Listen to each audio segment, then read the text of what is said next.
The tragic elimination of former Burkina Faso Minister Yolande Viviane Compaoré has occurred within the sanctuary of her residence in Ouagadougou. It was the public prosecutor of the capital who broke the news this Tuesday. Meanwhile, the city stirred from its slumber, blissfully ignorant that an irreversible act had been committed behind closed doors. A servant of the state lay lifeless within her own private walls. Yet for a significant period, the nation remained in the absolute dark. It is precisely in this temporal gap that our narrative takes shape. In a region where brutality is too often routine, such a profound silence is a calculated maneuver, never a coincidence. Silence is the strategy employed when a death carries a gravitational weight that far exceeds the loss of a single human life. We are not discussing mere crime statistics or a simple personal tragedy here. This assassination sits at the volatile intersection of institutional memory power dynamics and a political history that refuses to stay buried. The woman who perished was not a combatant in today's noisy struggles, yet she emerged from a systemic lineage that has never truly dissipated into the ether. When a republic attempts to reshape its identity without exorcising the ghosts of what came before the past, does not simply fade into the night. Instead, it returns with terrifying control. Sometimes that return manifests as a corpse discovered in a dwelling that was presumed to be a fortress of safety. Let us dissect the anatomy of that evening. There were no sirens, no screams, nothing to announce the encroaching danger. Ouagadougou breathed with the resigned rhythm it always adopts when it believes it has mastered the art of living with uncertainty. Quietly, cautiously, the routine remained intact. Gates were bolted. Citizens slept. The metropolis inhaled and exhaled like a survivor expecting nothing new under the sun. Yet within the interior of one of those silent residences, a decisive and final event was unfolding. Whatever transpired was contained within masonry designed to shelter, not to witness executions. And when the act was concluded, the city remained oblivious. The hours ticked by 12:24, perhaps more. No alerts, no breaking news, merely a void. That abyss of time is the primary fact that demands our scrutiny. In territories where violence is a common currency, information travels at the speed of light when the event is banal or ordinary. Authorities usually rush to frame the narrative, categorize the violence, and move forward. Silence, by contrast, is the tool used when words themselves become hazardous. When the machinery of the state pauses before speaking, it typically signifies a realization that the story cannot be told safely in a single digestible sentence. When the official communiqué finally dropped, it was clinically sterile. A former minister found deceased victim of an assault. An inquiry has been launched. There was no timeline established, no description of the method, and no explanation of how an individual could be neutralized inside a private home without triggering a single alarm. It was a declaration crafted to inform the public record without illuminating the reality. That restraint was entirely deliberate. This was not the sort of demise that required public reassurance. It was not a random act of banditry demanding a call for calm. It was not an insurgency crying out for national unity. It was not the chaos of protest demanding riot control. It sat in that murky category that palaces and presidencies detest naming too early.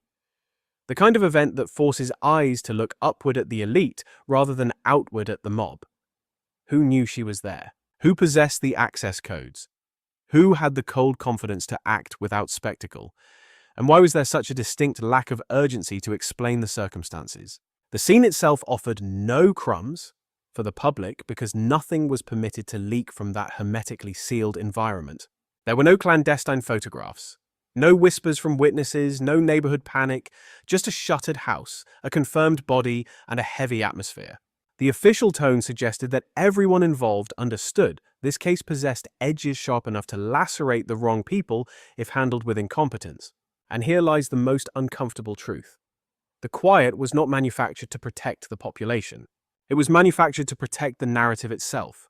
Because once the specifics emerge, the death ceases to be about how a woman died and transforms into a question of why this specific person in this specific era could not be allowed to continue breathing. That is why the events of that night matter infinitely more than the hollow words spoken in the aftermath. The absence of noise was not a mistake. It was an integral component of the operation. The elimination was executed cleanly enough that the city slept through it, and cautiously enough that the state took days to choose its vocabulary. This raises the first unavoidable interrogation that alters the entire trajectory. What breed of individual dies so quietly that even the truth must wait in the antechamber before being announced? She perished quietly because she lived quietly, at least regarding the superficial layer of society. Yolande Viviane Compaoré was not a figure of today's populist street theatre, not a loud voice on digital platforms, nor a symbol of overt rebellion. That is precisely why her liquidation has resonated with such peculiar gravity. She belonged to a different species of power, one that rarely announces its presence and never fully evaporates. To grasp her significance, you must discard the word former. Former ministers fade away only when their power was purely performative. She was not of that ilk. Her influence was derived from proximity to the decision-making core, not public popularity. She governed vast regions. She held a seat in the parliament.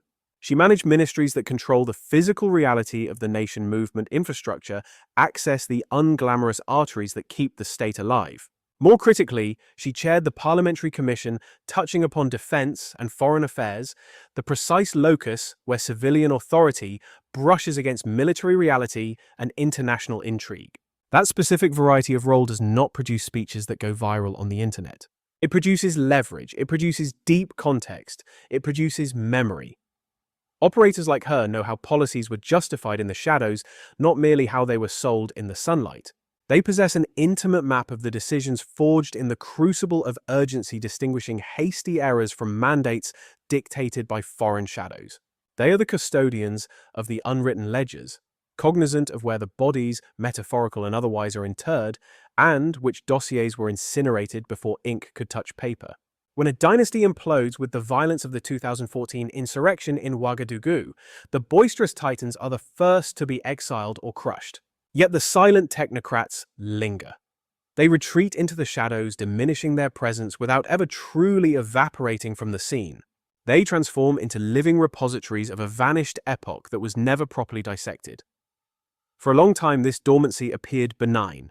She was not seeking the limelight. There were no scandalous autobiographies in print, no posturing for political opposition. In the bureaucratic sense, she was functionally inert.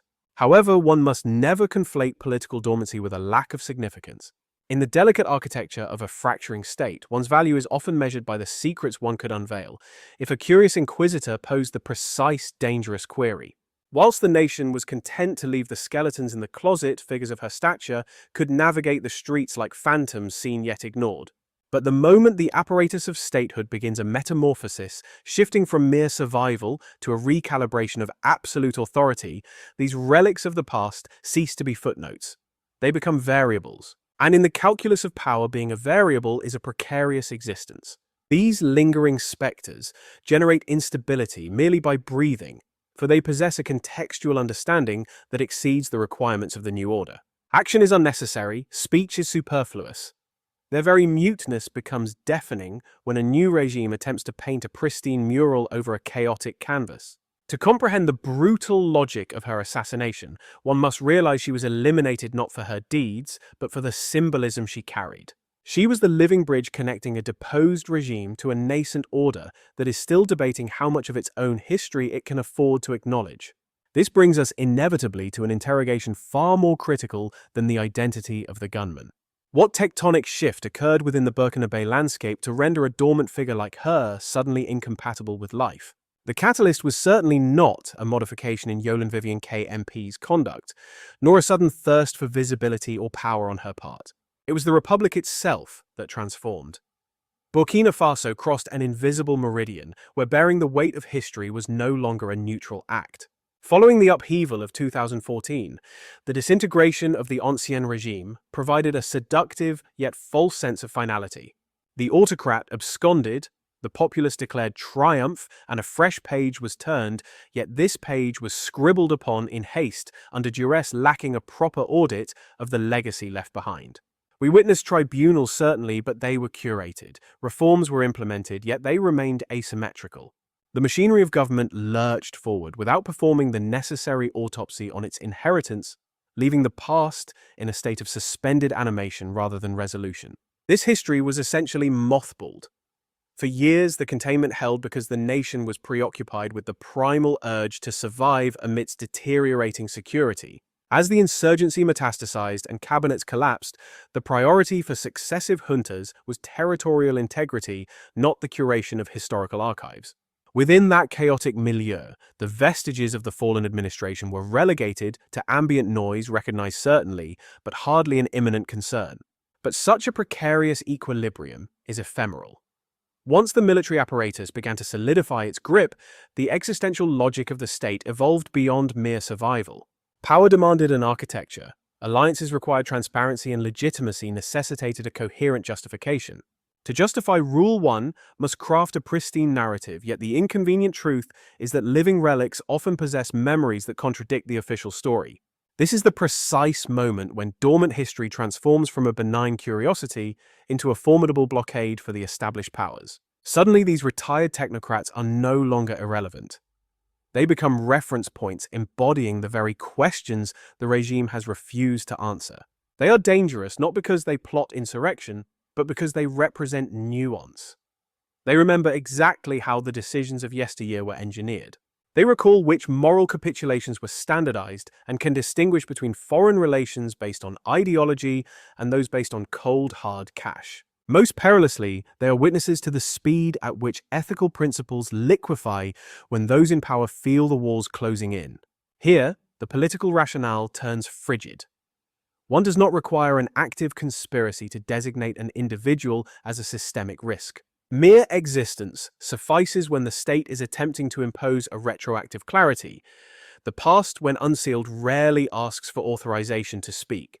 It seeps through the cracks, it offers contradictions, and it illuminates the stark dissonance between the rhetoric of the past and the claims of the present. This is precisely why the chronology is more instructive than the motive. Her elimination did not align with the electoral cycle, mass demonstrations, or public scandals. Rather, it synchronized with a period of internal restructuring, a time when boundaries are being demarcated and history is being flattened, making complexity a fatal attribute. In such a climate, the inquiry shifts from, did she commit a transgression, to the far more existential, what does she continue to symbolize? Tragically, in the game of high-stakes representation alone warrants a death sentence, leading us to the most disquieting twist in this narrative. If the authorities truly grasp the volatility of this moment, one must ask, why was the choice made to embrace silence rather than offer an explanation in the wake of her murder? We must take a brief interlude to extend our profound gratitude to the Black Culture Diary Collective, a sanctuary where these vital narratives and legacies are shielded from oblivion. By joining this fraternity, you are doing more than funding a platform. You are securing your place within a robust cultural renaissance. Let us resume our analysis of this somber affair. The heavy silence that descended immediately following her demise was not born of hesitation. Rather, it was a demonstration of absolute control. One must understand that when the machinery of the state delays an official explanation, it is rarely due to a poverty of facts or a lack of evidence. It is because the truth, once liberated from the shadows, refuses to remain within the convenient narrative boxes constructed for it. In this specific case, a transparent explanation would not have clarified the situation. On the contrary, it would have widened the fracture. Had the authorities rushed to release the details, every single answer would have merely birthed two more uncomfortable questions. How was access gained to such a secure environment? Who possessed intimate knowledge of her daily routines? Why was no alarm raised? Why was there no sign of struggle spilling out into the public view? Each of these inquiries points upwards, not outwards, towards sophisticated networks, not lone individuals. They point towards established systems, not random suspects. This is precisely the type of inquiry that a government will decelerate, not necessarily to obstruct justice, but to prevent uncontrolled political consequences and manage the fallout. It is here that the tone of the investigation becomes far more revealing than any official communiqué issued by the spokespersons.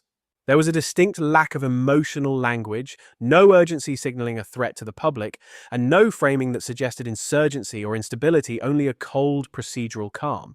This sang-froid tells you that the officials were not attempting to reassure the citizens. They were engaged in a darker art managing exposure. Because this death was unlikely to trigger immediate civil unrest or panic in the streets, its true danger lay elsewhere in the connections it could illuminate. When a former insider is eliminated so quietly, the investigators are not merely asking who committed the act. They are interrogating what the act intersects with, which past decisions does it touch, which relationships does it reactivate, which dormant conflicts might resurface if the wrong name is whispered too soon. Consequently, speed becomes the enemy of stability. Swift justice is functional when a crime exists in isolation. But this affair does not. It sits nestled inside layers of unfinished history, elite relationships, and transitional power dynamics. A rushed accusation could implicate actors that the state is not yet prepared to confront in the open theater of politics. Not because these figures are untouchable, but because confronting them would force broader, more damaging disclosures. These are disclosures that cannot be selectively managed once released. That is why the investigation feels restrained, diplomatic, even rather than aggressive. Why is there an appeal for witnesses without any sense of urgency? Why are the details minimal? Yet the language used is surgically precise. The state is not asking the public to solve the case. It is signaling that this matter is being handled internally carefully, with a profound awareness that the wrong revelation could destabilize more than it resolves. And here we arrive at the uncomfortable truth that most mainstream reporting politely avoids. Sometimes the silence is not about concealing the identity of the killer. It is about purchasing time to decide how much truth the system can afford to absorb without collapsing. Because once the motive is named and placed on the record, it does not stop at a single death. It forces a reckoning with why that motive exists at all. It drags unresolved chapters of our history violently into the present day. It challenges narratives that the state may not yet be ready to revise publicly. Thus, the silence is not an absence. It is a buffer. It serves as a buffer between a violent fact and a political reality that is not fully settled. This leads us directly to the question that defines the remainder of this story. If silence is being utilized to contain consequences, what exactly is the state trying to prevent from spilling out? Before we proceed deeper into this dossier, we invite you to support this broadcast and our independent analysis of civilization, history, and identity by engaging with our platform. Let us continue. Now, what the state is attempting to prevent is not outrage in the streets. It is a chain reaction at the very summit of power. Because this death does not exist in a vacuum. It connects backwards and outwards in ways that are notoriously difficult to control once acknowledged openly. The first consequence of an exposed motive would be to force specific names into the national conversation. We are not speaking of suspects in a criminal sense, but figures tied to decisions made years ago, security choices, political trade-offs, foreign alignments, and internal betrayals. Once those names surface, the story ceases to be about one woman and becomes a dossier on how power actually functioned during a period the country has never fully dissected. The second risk is that of precedent. If this killing is publicly framed as political or structural, it invites scrutiny of other quiet removals, unexplained deaths, and unresolved disappearances that were previously dismissed as isolated incidents. Patterns begin to take form. Patterns demand explanation, and explanations create a pressure for accountability that does not remain neatly confined within a single case file. The third danger lies in present-day implications. Old regimes do not simply vanish into the ether. They dissolve and reform into new configurations.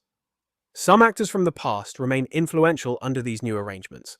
Others share histories, loyalties, or compromises that were never intended to be audited in the public square.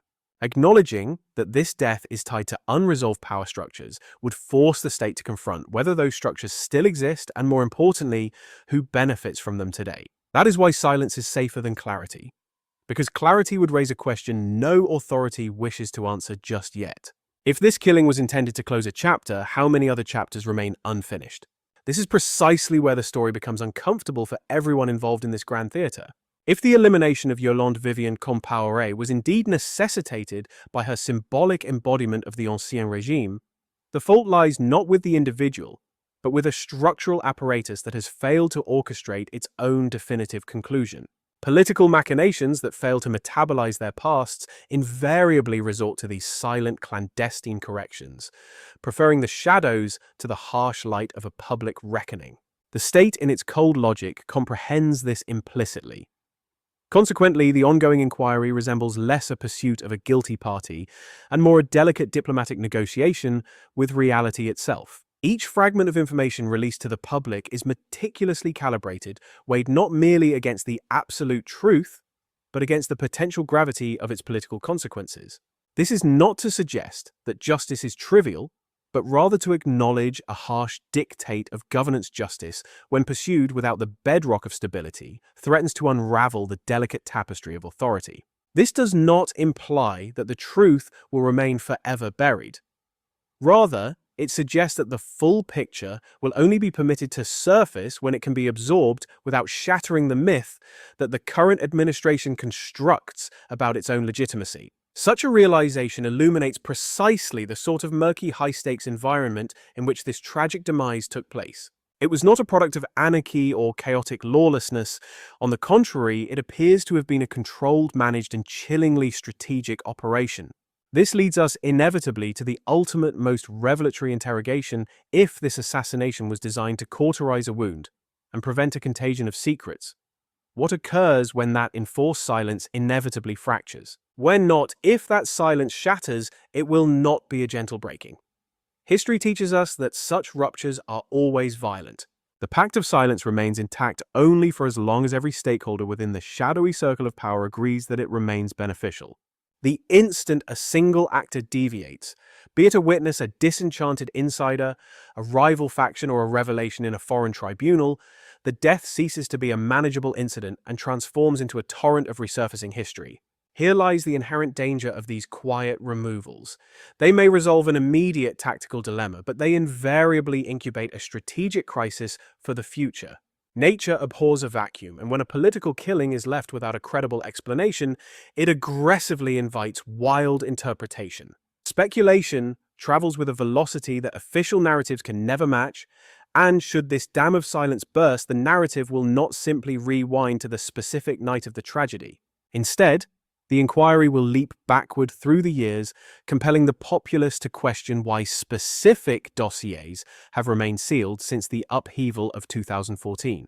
Observers will demand to know why certain figures faced prosecution while others were permitted to fade quietly into private luxury, and why the line of accountability was drawn so arbitrarily. Once such interrogations commence, they will not be contained by the boundaries of a single regime or a solitary death.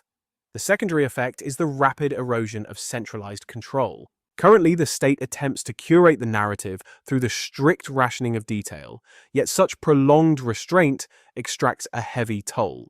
It signals to the inner circle that their unresolved history remains a minefield, fostering a climate of deep paranoia rather than the intended stability. Other actors burdened with similar pasts begin to calculate their survival odds. Some may retreat deeper into the shadows, while others may choose to strike preemptively.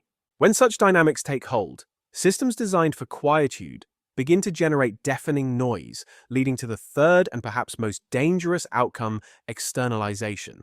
If the truth is suppressed domestically, it possesses a stubborn habit of resurfacing elsewhere in foreign courts via international press, through the testimony of exiles or within intelligence leaks. The moment this threshold is crossed, the state forfeits its sovereign capacity to frame and curate its own historical narrative. The tale is then recounted by outsiders stripped of necessary nuance and driven by foreign agendas rather than the priorities of Burkina Faso. This is the profound paradox currently confronting the authorities. While silence may offer a shield for the present moment, it inevitably corrodes the foundations of the future. While a full explanation risks immediate stability, unresolved deaths cause legitimacy to rot slowly from within. And herein lies the ultimate clarity regarding the demise of Yolande Viviane Compaoré. She was not eliminated to broadcast a message to the populace. Rather, she was excised to preserve a precarious internal equilibrium during a critical moment of transition. Yet history demonstrates that political transitions cannot be finalized through the application of force alone. They conclude only when societies collectively determine how much truth they are willing to bear. If the silence endures, the state purchases time but pays for it with the currency of deepened public mistrust. Conversely, if the silence is shattered, the nation is compelled to confront a past it has never fully processed. In either scenario, the reality of the death does not simply vanish. It waits in the wings for assassinations of this magnitude are never truly endings. They are in fact acute pressure points. And such pressure points must eventually find release, whether through testimony, open conflict, or systemic collapse. Yet up to this moment, one fact remains lucid. The authorities have studiously avoided linking this killing to political motives, maintaining the posture that the state bears no responsibility. Thus, the ultimate question is not whether the truth will eventually emerge, but rather, when it does, will Burkina Faso possess the fortitude to face a reckoning it has been postponing for more than a decade? We invite you to share your analysis in the comments regarding the architects of this event. Do you wish to see more in-depth dossiers of this nature? If so, we ask that you subscribe to our platform and activate the notification bell to stay informed. We have committed ourselves to illuminating subjects often left in the dark, exploring the profound depths of Black civilization history and the enduring evidence of a glorious cultural heritage. We thank you for your attention, and until the next briefing.